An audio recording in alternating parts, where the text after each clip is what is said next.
Okay. So, hi, my name is CCNeverender. I work on a channel called Speed Docs. This is my editor and producer, CJ. He will probably be muted for most of the call, but he'll be here listening. What's up? All right. So, let me boost your mic a little bit. Yeah, I talk pretty quiet. I'm sorry. It's all good, man. All right. So, doing some research here. You know, I'm doing the video on Kirby's there right here, and so you kind of come out of nowhere around where is it? I think your first world record, yeah, it's in 2015 in March. So when did you first start picking up speedrunning Kirby's Air Ride? Kirby Air Ride was I think it was around the summer of 2014. At that point, I kind of started playing, or I started doing like the general speedrunning with F-Zero GX at the start of 2014. But midway through, I kind of got tired of that a little bit, so I wanted something different. And Air Ride seemed like a really nice casual game to play. And a bit wrong on that. It's quite challenging to really get at, but it's been a lot of fun. But yeah, I started playing around the summer, and I started to really do like Ultrax runs around the fall. It's like October around that. But the thing is, at that point, I didn't have a capture card, so I was kind of lurking for a little bit. I didn't really have like this online persona I have now, so it took me a little while to put that together. So I just kind of lurked. I gotcha. Is that sort of why you kind of came out with world record like all of a sudden, because you weren't really in the spotlight because you weren't streaming or anything? Yeah, a bit. It was kind of like, I forget exactly how it went down. I don't know if I submitted runs before that. I think if anything, I think Pickles beat me to the punch in terms of like kind of setting like that first like record with all the speedrider strats. So I knew that a little bit before Pickles did. I just kind of never really said anything about it because it was only like a couple of weeks later that Pickles did his run his post. So yeah, that was late 2014. Yeah, that was like October, November, somewhere around there. Okay. So you used to run F-Zero GX, which is a very intensive racing speedrun, if I'm not mistaken. Oh yeah, definitely. I have the game, and I'd super hard casually. Can't even imagine. I've seen speedruns of it, and it looks like it's one of the crazy games. It's one of those games that looks super, super impressive. Like there's some games where you can play, and it's like it doesn't really look impressive, but it is like really hard to do that stuff. Where F-Zero is one of those games where just looking at it, you're like, oh, I immediately recognize that this is baddie.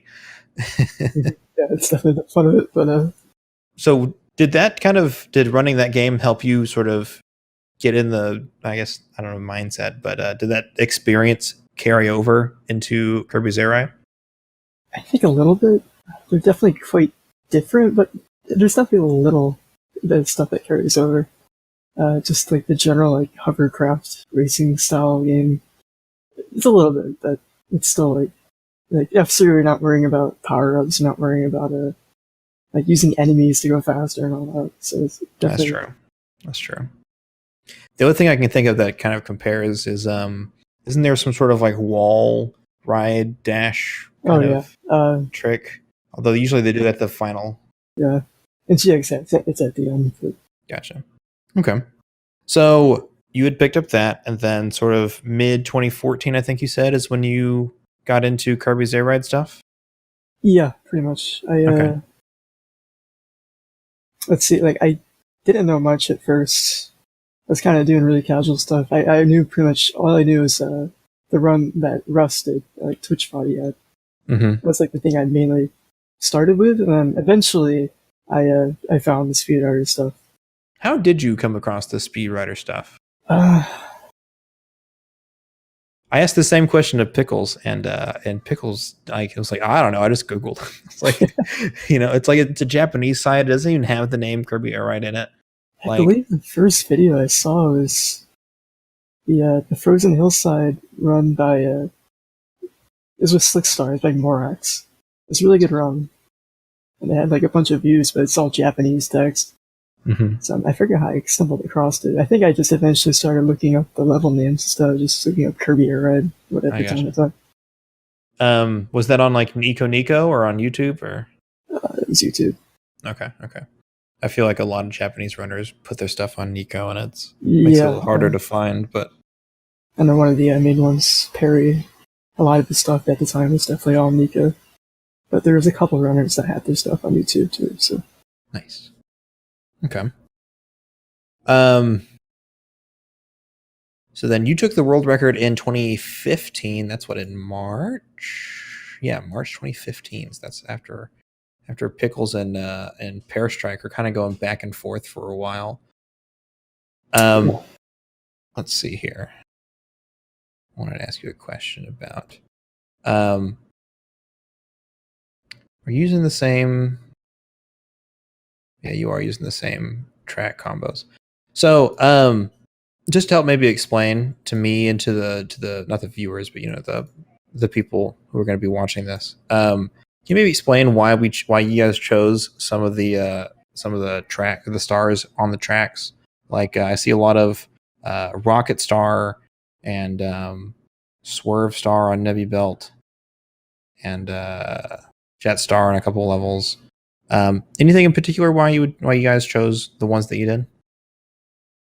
I think it was largely we didn't really understand Scooter all that well. Mm-hmm. Like we could kind of do spin dash stuff, but about like really looking into it was kind of really tough to replicate. So just kind of look for alternatives. And Gotcha. I think for me in particular, I just enjoyed the other kind of play styles more. So I stuck for as long as I could. I don't like exploding Scooter. I gotcha. So I guess that kind of leads me to the next part of. So you guys were able to watch the Japanese with the speedrunner videos and stuff. So how did you guys start to pick up on the strats that they were doing? I think for me personally, I didn't really do a whole lot of the looking into. I just kind of like picked up on what other people were noticing. But okay. Yeah, I think it was after Yokaze came out with his record that like destroyed mine. I kind of gave up a little bit, but then I saw Pear Strike was continuing on, which is to me like really like, impressive.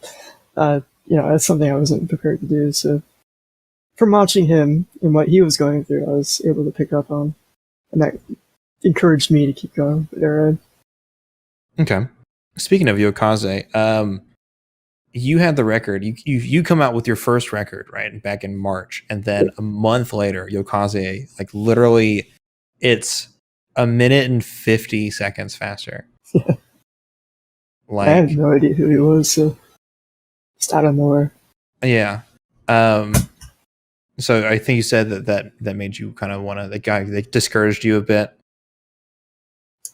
It was just such a massive time cut using strats I'd still like had much of an idea on, and with that language barrier, it was kind of it was pretty shortly after he started putting up like hand cam videos and stuff, so it became a bit easier. Like they weren't like shutting us down; they were trying to teach us.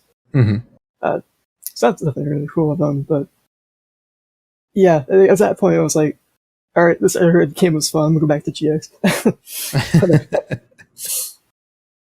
Yeah, it's that language barrier is definitely a killer. Yeah, there's not really a whole lot of English speakers in the community, so it's especially tough. Well, it's good that he did hand cam videos because it could easily have been where he just they zipped up and they made sure that they held all their secrets, right, and they didn't show their hand at all, and they were like, "Hey, we're just gonna keep the world record from you guys." The biggest thing from that was figuring out that they used the D-pad rather than the analog stick for certain spin dashes, the scooter. That's something I had no idea. I don't think any of others had any real idea of that. So just figuring that out, really opened that up for us. Mm-hmm. Okay. Let's see here.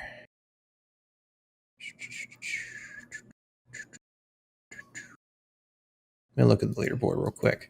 So, aren't you like the top 5? Or you're up there on the All Tracks board. You're 4th, yeah. Yeah, I haven't played in a long time, but yeah, I see that it seems like around 2016 or so. Yeah, 2016. It seems like the category kind of dies, which is kind of a sad thing. But it's also, I don't know, it's interesting because Yokaze comes in, he just blows everyone out of the water, and then it just stops. Do you think that there's anywhere else to go with it, or is it literally it's so far? There's been quite a lot of like things found just in the individual level side of things that you could definitely look into putting into the Ultrax run. Yeah, it's one of those runs where there's no real reason not to go for everything that you can possibly go for. So there's definitely like a lot of room for improvement. It's tough to do it all in one run. For some reason, air ride's just really hard to be consistent. Yeah, I was watching Parastrike last night, and it's just like he would get, I don't know how to describe it. He would just do Swerve Star on Sandula or whatever. I don't know. Yeah, I don't know the Japanese name. Sky Sands, yeah. And he'd be like, "Oh man, I barely missed that turn or whatever. I just barely missed like a spin dash here. I missed one enemy, and now my whole run's like ruined." Yeah. And it's really tough. Yeah, it's a really tough. It doesn't seem like it'd be that sort of game, but yeah, if you don't get a spin dash in a certain timing, sometimes like you can't do much of anything. You just lose a ton of time. Yeah, which is crazy, because it's a Kirby game. Like it doesn't seem like it'd be that intensive, but it's deceivingly difficult. On the surface, it looks like a cutesy kind of Nintendo racing game, but then it's like, oh, there's actually some really, really tough, some really tight mechanics underneath. Like at least if we're going for like a top timer, like obviously just playing it's pretty simple. But yeah, trying to like exploit it to its limits is harder than it looks. I hear you. Okay. Do you do a little bit of the Ultrax no dupes, but it seems like you haven't done one in a while. I think we started doing that category basically around the time I was just losing interest in this Ultrax. I was really shifting towards just individual levels here and there. I got a space that I was getting just a little bit tired of air ride. Okay. It was just getting difficult for me to improve, so I was choosing like F-Zero over air ride, and no dupes definitely like helped breathe a little bit life back into the Ultrax stuff, but ultimately just wasn't enough like to be like these good old days, I guess you could say. I gotcha. Yeah, it's hard to come back from that whenever the record gets pushed to almost a point of like futility. It's like it's just so hard to get any further that it's like, why are we still doing this? You know, especially when it's like you're trying to manage your time between multiple different games that require like a ton of time to really showcase the skill. Yeah, I gotcha. Okay. So one other thing that we wanted to cover is we're going to be doing a video on hot dog percent as well, on 5 hot dogs. All right. Have you ever done a run of 5 hot dogs? I haven't recorded a run. I've probably done a run or two just for fun, but no. Okay. I'm gonna cut this part out of the video, but I really do want to put we're gonna put out the hot dog video first because we hinted that the video is gonna be on Air Ride, right? Right. And, okay. So I want to put the hot dog video out, and then like the next day put the Ultrax one out. Just kind of like a little switcheroo, and I hope it gets received well. I hope people aren't like, "Oh man, this is stupid." But we'll see. Okay. So we like to use runners to explain tricks and stuff. Could you maybe give me a quick explanation on like on wheelie scooter and spin dashes? Okay. So wheelie scooter is an interesting machine because it's got a lot of positives, and the main negative, which in fact it's a really low top speed. You can get around that, but in spin dashes. which they just obviously bring up to a really high top speed. You can chain them together, so you don't have to really worry about going slow ever. That combined with like the big jumps, the big boosts, and all that. How spin dashes work, I couldn't tell you. How to do them, it's relatively simple. You just run into a wall at a diagonal angle while you're spinning, and then press A as you hit the wall and hold it. And then when you release, you just like let off everything on the controller. Just release all control, and you should shoot off the wall. But then there's certain specifics among like different types of walls and how like where you want to hit the wall. And it's something you just really have to like. It's a very specific thing per track, but it's a thing too that like a lot of other machines have. It's just kind of like a thing with the physics engine that's exploited best with Scooter. But there's other machines where you can just run into a wall at a diagonal angle and get a little bit of speed. So yeah, weird how that works. What other ones? I think Swerve Star has something similar, but I don't think it's the same. Swerve Star is basically a spin dash. It's yeah, you're just not holding A. It's the way Swerve Star works. What else? Is there any other ones that are any significant? Wheelie Bike and like just wheelie in general. Wheelie Bike, even Rex can do this. I think, actually maybe not, but Bike definitely it's easy to see. It's where you don't spin, but you just run to the wall angle, and you basically do the same input without the actual spin dash. You just press A as you run into the wall, and you can still get some speed out of that. And then, you know, like Shadow Star and a few other flying machines. Flying to a wall at an angle, you go faster. Yeah, just other machines as well.